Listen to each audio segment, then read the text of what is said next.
What's going on, everyone? We have to talk about Near Protocol.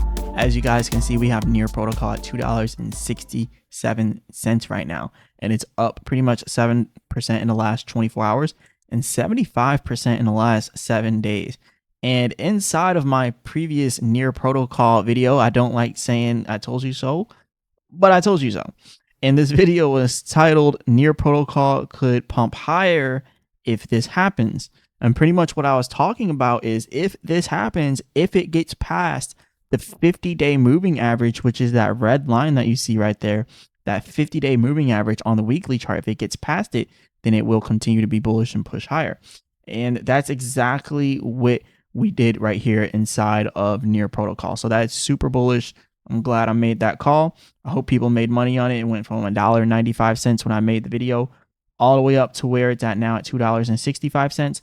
And I want to talk about where it's going next. Remember, I'm not a financial advisor. None of this is financial advice, but let's get straight into this, guys. So like I said, it did exactly what we wanted it to do.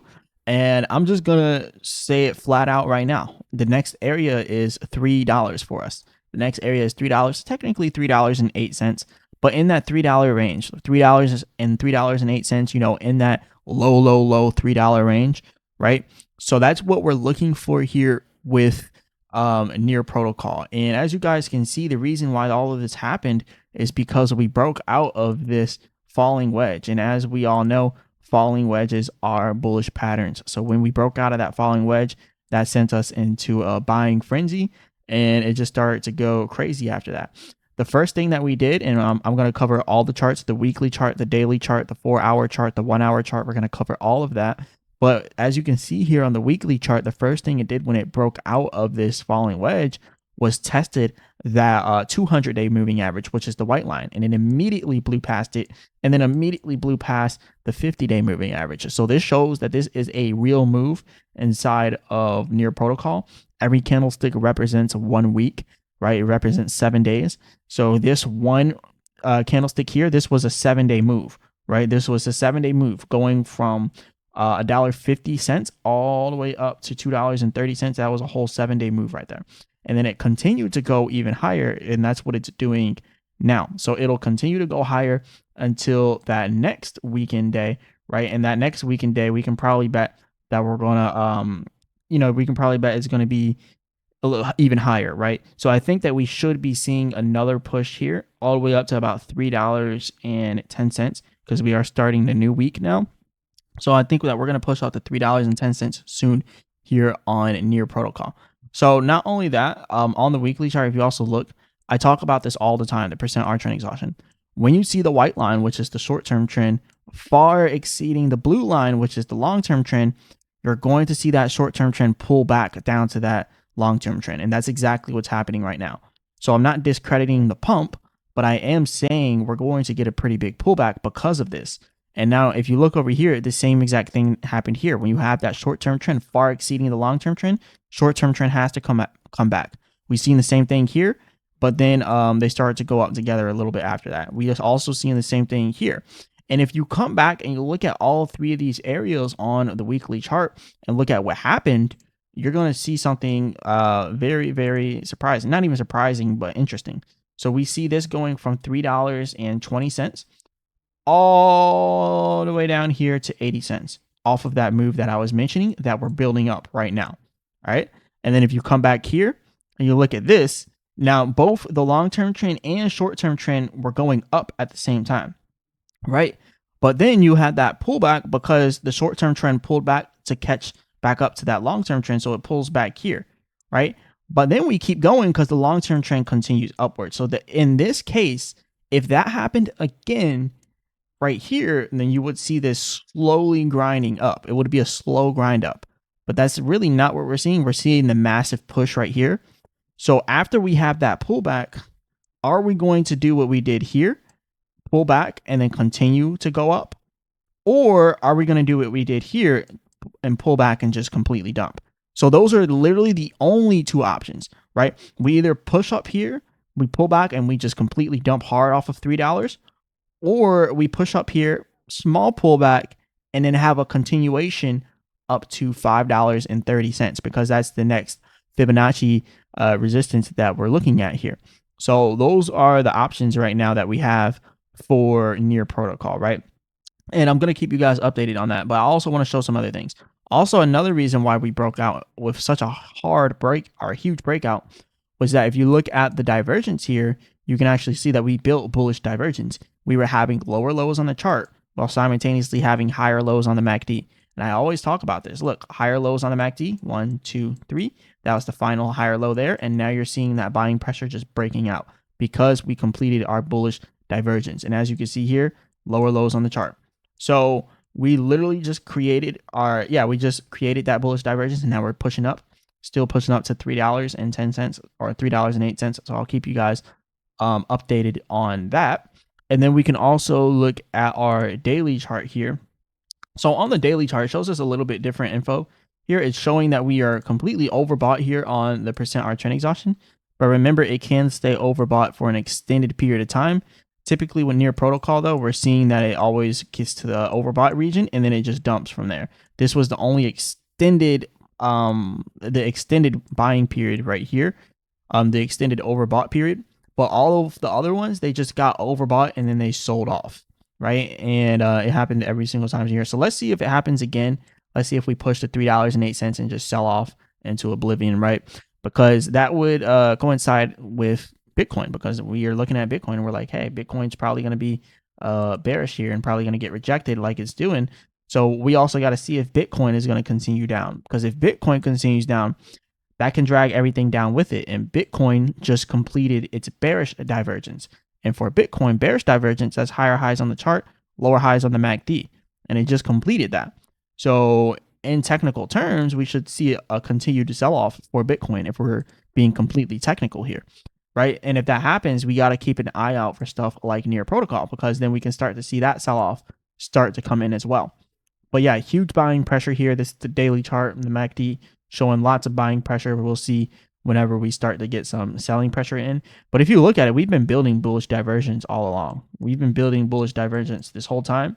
And we were literally, it was inevitable for a takeoff inside of all of the time frames here. So that's what we're seeing here for that. And again, I'll keep you guys updated, see what will happen after that.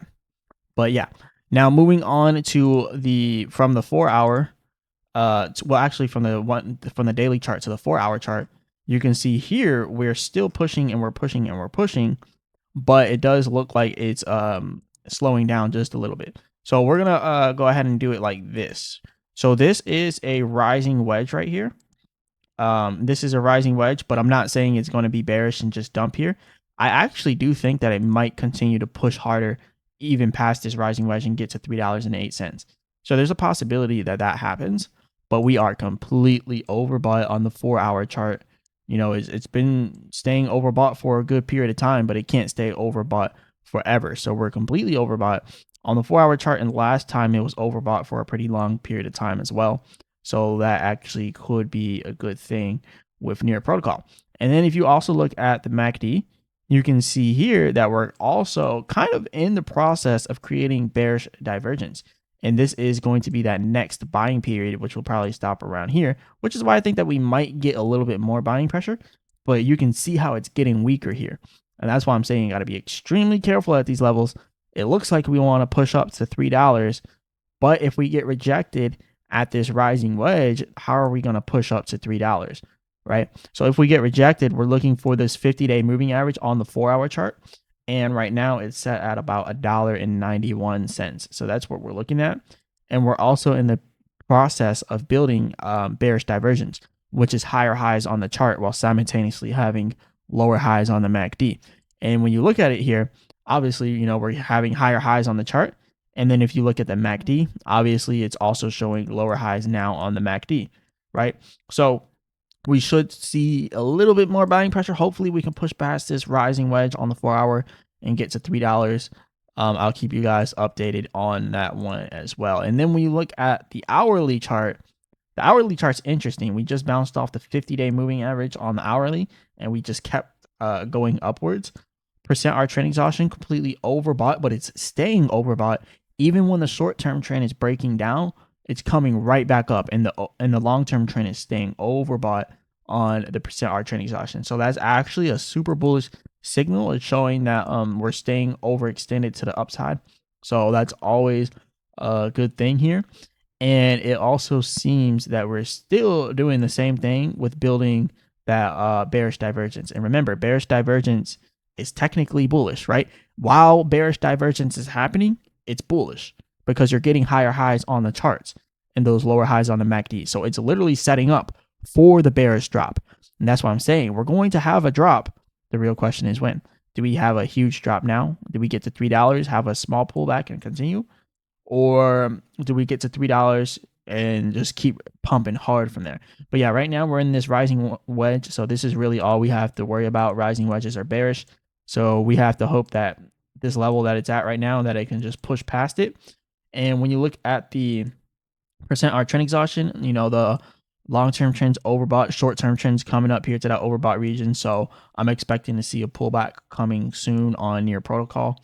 And then when you also look at this, yeah, we're definitely going to get some selling pressure soon. And you can see that that buying pressure is waning down. We're starting to see that buying pressure is becoming less and less here. And this is exactly how bearish divergence works.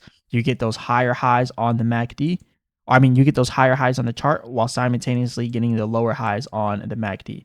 That's exactly how bearish divergence works. So we gotta just let this thing pull back, let it keep printing higher highs and lower highs on the MACD, and then we'll get that pullback. But right now, you know, you just gotta wait and you just gotta be patient. So we might get another pullback here, kind of trick people around here, possibly breaking down from here, or pumping hard all the way up to $3, and that's what we're looking at right now. So yeah, this is all I got for you guys today. For the technicals, I want to go over some other stuff. Near Protocol is ranked number 2 for all of crypto on CoinGecko, so that's pretty big actually.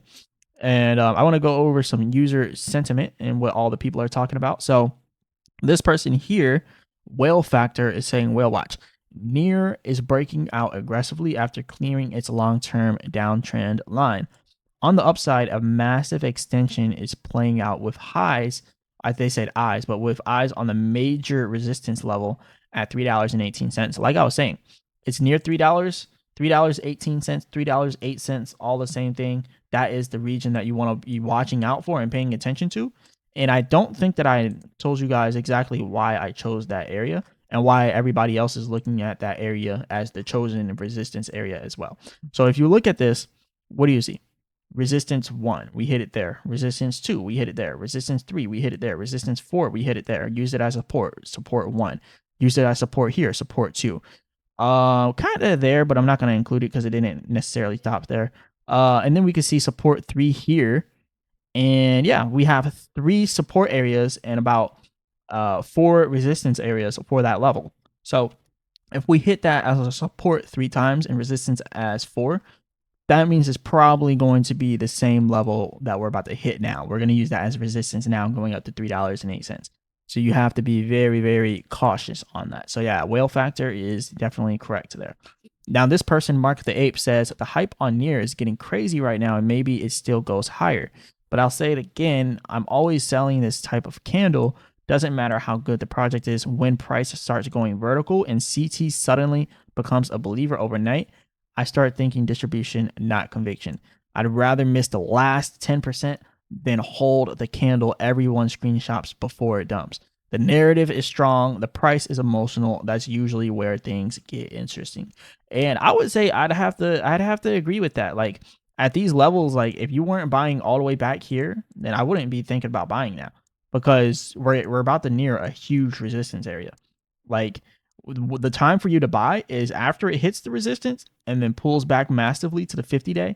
And then you can think about it, but that's still buying at a high price compared to what it just came from. It literally just came from being 90 cents. So I can't justify buying at $2.60 when it was literally just at 90 cents a couple weeks ago, right? Last month, it was just at 90 cents. So this is just how I'm looking at it. I don't like overbuying and overpaying for things. That's just how I look at it. Now, the next person here is Star Platinum says, we are in a bear market, but almost every token pumping right now has one thing in common, and that is AI. So they're talking about VVV, private AI interface, Zcash, privacy plus AI narrative plus quantum resistance. Near AI infrastructure, Hype benefiting from AI speculation through liquid perp trading, and Rail one of the few privacy projects. So they're saying everything has AI tied to it. So this is kind of interesting. Let me know what you guys think about this narrative. Is it just because they're AI coins, or is this just a mini altcoin season? And that's how I see it. This is a mini altcoin season, right? It's a mini altcoin season during a bear market. That's literally how I see it. I don't see it any differently than that. And yeah, we still have CoinGecko also promoting them as well. So that's pretty cool. But yeah, the crypto fear greed index, like I said, it's not too bad right now. We're at a 41, which is neutral. We were just at fear, and now we're at a neutral. So people are getting slightly more greedy, and we're starting to see the little miniature altcoin season popping off. We're seeing Near Protocol going up. We're seeing Hype going up. We're seeing Zcash going up. We're seeing random coins coming out of nowhere. We're seeing Pussy Penguins doing well. I don't even know what the Solace coin is, but it's going up. Right, you're seeing random coins doing good. So that's usually a signal that we're in a miniature altcoin season. So that's how I see it. But yeah, this is all I got for you guys today. I'll keep you guys updated. Remember, I'm not a financial advisor. None of this is financial advice. Go ahead and hit the like button and subscribe. Go ahead and become a member of the channel. It's only $9.99 per month. And you can have me go over any crypto project, any stock, as long as it's not a low cap scam coin. I'll go over it and do a full analysis video for you. All you got to do is comment on any one of my videos. Say, hey, Marcellus, go over this, go over that, and be a member of the channel. Again, it's only $9.99 per month. And then I'll go over for you immediately. All right. So yeah, go ahead and do that. Check out the link in the description for Avantis.fi, best DeFi perps trading platform on Base right now. And check out the link in the description for Chart Prime, best automated trading indicators out there. Help support the channel. And as always, I'll be back with another video.